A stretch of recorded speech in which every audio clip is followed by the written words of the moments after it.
very, very, very, very, very happy day for us. मी आमचं सर्वस्व ओतलंय त्याच्यामध्ये. Creative juices started flowing. भाई व्यक्ती की वल्ली पूर्वार्ध या सिनेमाला प्रेक्षकांनी इतका सुंदर प्रतिसाद दिला आणि आज भाई व्यक्ती की वल्ली उत्तरार्ध या सिनेमाचा ट्रेलर प्रेक्षकांच्या भेटीला आला आहे आणि पहिल्या भागाप्रमाणे दुसराही भाग तितकाच एंटरटेनिंग असणार आहे. काय नेमकं या भागात असेल आणि पहिल्या भागाची एक्साइटमेंट किती होती हे जाणून घेऊया. या सिनेमात ज्यांनी पुलंची भूमिका साकारली सागर देशमुख माझ्यासोबत आहेत आणि सुनीताबाईंची भूमिका ज्यांनी साकारली अशा इरावती हर्षे माझ्यासोबत. खूप स्वागत तुमच्या दोघांचं राजकीय मराठीमध्ये आणि खूप खूप कॉंग्रॅच्युलेशन. Thank you so much.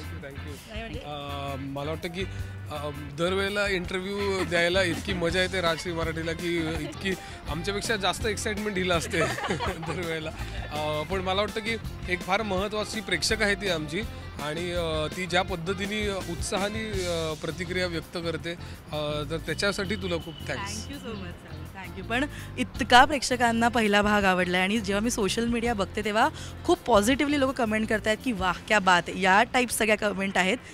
कसं वाटतंय आता की पहिला भाग इतका सक्सेस झाला आहे आणि आता दुसऱ्या भागाचा उत्तरार्धाचा ट्रेलर प्रेक्षकांच्या भेटीला? खूपच आनंदाचा क्षण आहे आय थिंक सगळ्यांसाठी. जसं महेशजी मगाशी म्हणाले सगळ्या टीमसाठी it's very very very very very happy day for us. पण मला गंमत अशी वाटते सागर, तू नोटीस केलंस का की PL म्हणजे भाईंचा पार्ट 1 बघून अनेक लोकांच्या आतले क्रिएटिव्ह ज्युसेस स्टार्टेड फ्लोईंग आणि इवन रिव्ह्यूज लोकांनी गाणी कविता मोठे मोठे निबंध लिहिले. So I was so happy की त्यांना काहीतरी तिथून इन्स्पिरेशन मिळालेलं आहे आणि ज्या पद्धतीने प्रेक्षकांनी प्रतिसाद दिला आहे तसाच प्रतिसाद आय थिंक दुसऱ्या भागालाही मिळेल अशी माझी अपेक्षा आहे आणि in fact I am pretty confident about it. म्हणजे सागर तुम्हाला विचारायला आवडेल धाकधूक जी होती की कसा वाटेल पूर्वार्ध प्रेक्षकांना ती कुठेतरी कमी झाली आहे का? हो, माझी कम्प्लिटली कमी झाली. आता मी एका प्रेक्षकांच्या मोडमध्ये जाऊन बसणार आहे की स्वतःला आपण जाऊन बघायचं मोठ्या स्क्रीनवरती, एवढंच आता काम उरलं आहे. ह्याचं कारण असं की अत्यंत म्हणजे हे जे काही जुलैपासून ते डिसेंबरपर्यंत हे 6-7 महिन्याच्या कालावधीमध्ये आम्ही शूट करत होतो आणि आम्ही आमचं सर्वस्व ओतलं आहे त्याच्यामध्ये. त्यामुळे आता आम्हाला थोडंसं असं रिलॅक्स करून स्वतःचं काम एक शांत चित्ताने बघून ॲनालिटिकल पद्धतीने हे करणं म्हणजे त्याच्याबद्दल ॲनालिसिस करणं हे गरजेचं वाटतं आता. पण धाकधूक संपलेली आहे कारण पहिल्या भागाला खूप चांगला प्रतिसाद आहे, अत्यंत पॉझिटिव्ह रिॲक्शन्स आहेत आणि ज्या काही निगेटिव्ह रिॲक्शन्स ज्या काही असतील सुद्धा त्यासुद्धा पुलंच्या प्रेमापोटीच आहेत. कारण त्यांचं पोझिशन असतं एक प्रकारे पुलंवरती की आम्हाला वाटतच नाही अशा पद्धतीने दाखवायला पाहिजे वगैरे. तर हे सुद्धा खरं तर मी असं धरतो की ते प्रेमानेच बोलत आहेत. पण त्यामुळे आता दुसऱ्या भागाला मला असं खात्री आहे की लोक 100% येतील 8 फेब्रुवारीला. अगदी. म्हणजे या सिनेमाबद्दलचा बेस्ट पार्ट जो मी ट्रेलर बघताना किंवा गाणं बघताना नोटीस करते ते म्हणजे त्याच्यातले डायलॉग किंवा गाण्याच्या ओळी. आणि मी जेव्हा पहिला इंटरव्ह्यू घेतला मी तोच प्रश्न विचारला होता, हे डायलॉग्स खूप इम्प्रेसिव्ह आहेत. तर आत्ता ट्रेलर बघताना डायलॉग लक्षात राहिला तो म्हणजे भेंडीवर टोमॅटो फ्री. काय धमाल असणार आहे आता या भागात? ॲक्च्युली काय आहे की तो जर ते वाक्य जे आहे ते बाबा आमट्यांच्या आश्रमामध्ये जाऊन जे पुलंचं जे कॉन्ट्रीब्युशन होतं तर ते म्हणजे त्यांची सगळी समाजसेवा जी काही होती ती आपल्याला आता दुसऱ्या भागामध्ये बघायला मिळणार आहे.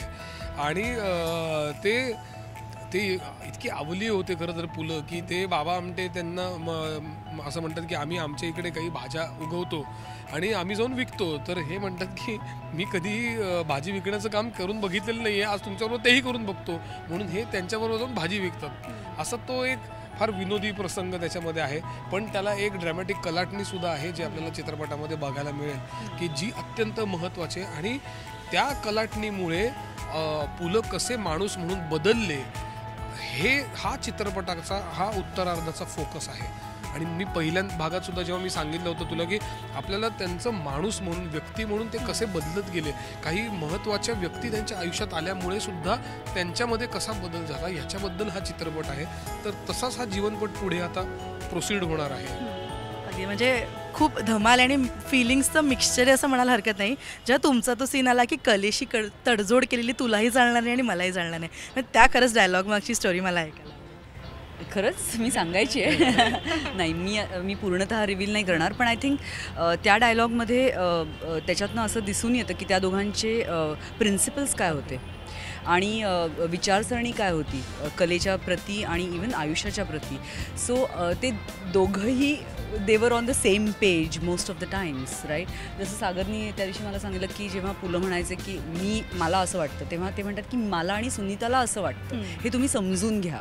सो त्या दोघांची विचारसरणी आणि लाईफकडे बघण्याची जी हे पर्स्पेक्टिव्ह होतं ते अजून किती प्रगल्भ आणि परिपक्व होत गेले हे ह्या दुसऱ्या भागात तुम्हाला बघायला मिळेल. अगदी म्हणजे आता पहिल्या भागात तर मस्त तुम्हाला मी बघितलं आहे.